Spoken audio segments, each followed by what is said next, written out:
মনোনয়নপত্রের দ্বিতীয় দিনে বামফ্রন্টের ফরওয়ার্ড ব্লক প্রার্থী গোবিন্দ রায় মনোনয়নপত্র জমা দিতে যাচ্ছেন।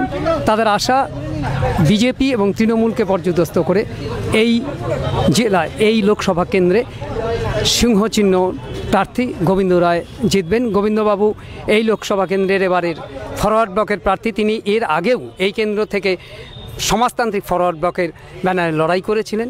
তাদের আশা এবং তারা যেটা মনে করছেন, আমরা গোবিন্দ রায়ের সাথে কথা বলেছি, আমরা গোবিন্দ রায়ের সাথে কথা বলবো এই মুহূর্তে এবং কথাও বলেছি যে কি ভাবছেন তারা। বিজেপিকে কেন্দ্র থেকে সরাতে হবে। সাম্প্রদায়িক শক্তি যারা দেশের মানুষকে বিভাজন করছে তাদের বিরুদ্ধে আমাদের লড়াই, এবং এই রাজ্যে গণতন্ত্র বিপন্ন করেছে, মানুষের মৌলিক উন্নয়নের কাজ করতে পারেনি তৃণমূল। তাই আমাদের স্লোগান বিজেপি হটাও দেশ বাঁচাও, তৃণমূল হটাও বাংলা বাঁচাও।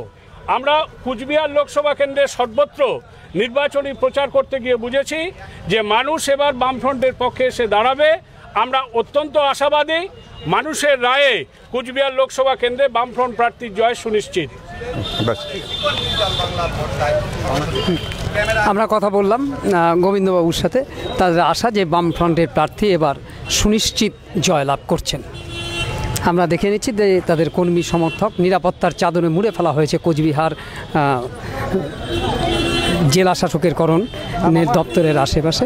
আমরা দেখতে পাচ্ছি যে একেবারে নিরাপত্তার 5 জন প্রতিনিধি ইতিমধ্যে নমিনেশন পেপার জমা দিতে গেছেন।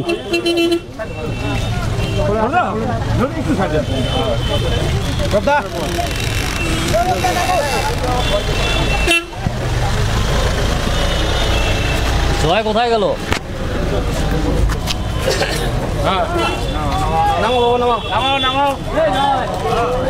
দেখেন কোথায় লাগবে।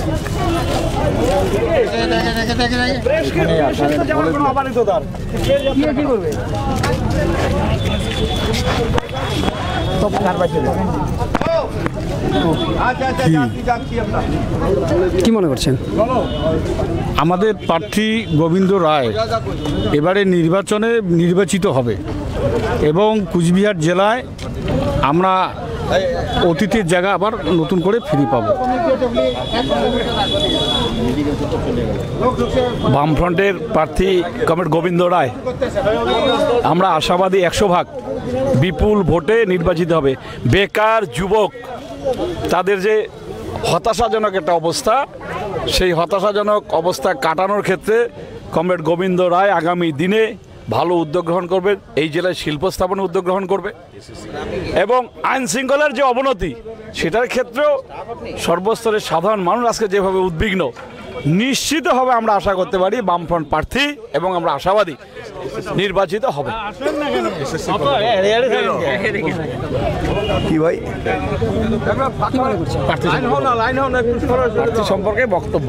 প্রার্থী তো আমাদের একটি শুধু ভালো, বিদ্যা বুদ্ধিও ভালো, সে ডাবল MA, রাষ্ট্রবিজ্ঞানে সে MA এবং ধূপগুড়ি হাই স্কুলের উনি রাষ্ট্রবিজ্ঞানের শিক্ষক ছিলেন। তারপরে অবসর টাইমকালে উনি LLBও পাস করেন, হাইকোর্টে প্র্যাকটিস করছেন। কুচবিহার জেলায় যতগুলো গণ আন্দোলন হয়েছে, কি কৃষক, কি শ্রমিক, কি সিটমহল, বর্ডার সমস্যা, কাঁটাতারের সমস্যা, সমস্ত আন্দোলনে গোবিন্দ রায়ের উল্লেখযোগ্য ভূমিকা ছিল। শুধু তাই নয়, উত্তরবঙ্গ যে পিছিয়ে পড়া এলাকা, সেই এলাকায় উত্তরবঙ্গ উন্নয়ন পর্ষদের যে আন্দোলন কমলঘ সৃষ্টি করেছিলেন, সেই আন্দোলনের প্রধান কাণ্ডারি ছিলেন এই গোবিন্দ রায়। সুতরাং গোবিন্দ রায় সম্পর্কে আলাদা সার্টিফিকেটের কোনো প্রয়োজন নেই। গোবিন্দ রায় পার্টির অত্যন্ত গুরুত্বপূর্ণ নেতাও বটে। এই নির্বাচনে আমরা মনে করি এই কেন্দ্রে যোগ্যতম প্রার্থী একমাত্র গোবিন্দ রায়, যিনি পার্লামেন্টে গিয়ে কৃষকের, শ্রমিকের, মেহনতি মানুষের যে জ্বালা যন্ত্রণা তৈরি হয়েছে সেটাকে তুলে ধরবার। আজ পর্যন্ত কোচবিহার জেলা থেকে যারা MP হয়ে গিয়েছিলেন তারা আর কোনোদিন উত্তরবঙ্গের যে সমস্যা, সামান্য এই সমস্যা, এই ফাঁসির ঘাট, কি জ্বলন্ত সমস্যা, কোনো MP দিল্লিতে গিয়ে বলবার সাহস হয়নি, যেহেতু দিদি বলেননি, তোলেননি। অথচ মানুষের জ্বলন্ত সমস্যা এই সড়ক সেতুটা। এই সড়ক সেতু হলে লক্ষ লক্ষ মানুষের উপকার হয়, আসতে পারে, অর্থ সাশ্রয় হয়, পেট্রোল সাশ্রয় হয়, মানুষের যাতায়াতের সুবিধা হয়, তাও তুলতে পারেননি। তুলতে পারেনি এই এলাকায় যে এইমস হাসপাতাল, যে হাসপাতালের জন্য বরাদ্দ ছিল উত্তরবঙ্গের জন্যে, সেই হাসপাতালকে উত্তরবঙ্গেই করতে হবে। উত্তরবঙ্গের কোনো এমপি সাহস হয়নি দিল্লিতে এই প্রস্তাব তোলার। তাহলে আমাদের উত্তরবঙ্গের ঘোষিত চলে গেল কল্যাণীতে, প্রতিবাদ করবার সাহস হয়নি অন্য কোনো দলের। আমরা প্রতিবাদ করেছি, রাস্তায় নেমেছি, ডেপুটেশন দিয়েছি, দিল্লিতে মতো বার্তা পাঠিয়েছি। আমাদের গোবিন্দ রায় নির্বাচিত হলে সে বার্তাটাও তুলবেন।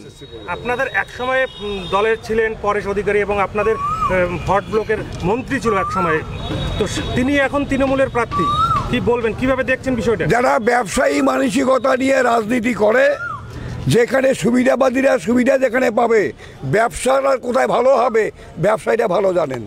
তাই গোবিন্দরা এখানে দাঁড়িয়েছেন এবং তিনি ব্যবসাটাকে আরও বড় করবার জন্য, যিনি একটা মেয়ে চাকরির জন্যে নিজের আদর্শ ত্যাগ করেন, নিজের নীতি পরিবর্তন করেন, ঠিক তাকে এইরকম প্রার্থী করেছেন তৃণমূল কংগ্রেস কোচবিহারের কেন্দ্রে।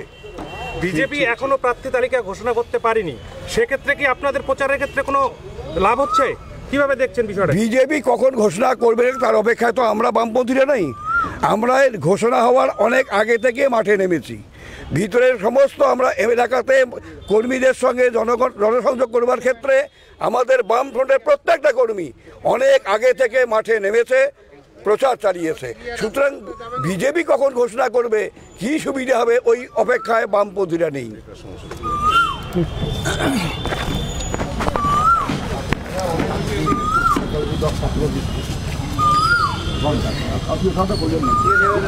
মামলা